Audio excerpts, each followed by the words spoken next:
This is the Romero Pools hike out of Catalina State Park. It's about a 5.5-mile hike with a pretty significant climb midway in the hike, around 1,000-foot elevation gain. But the reward is beautiful pools at the end of the hike.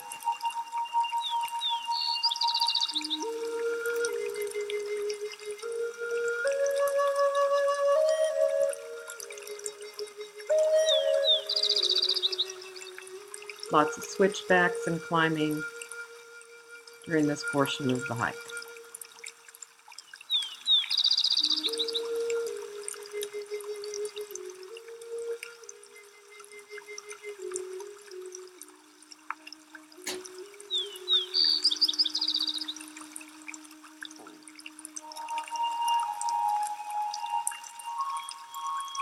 The pools run the entire length of this portion of Romero Canyon.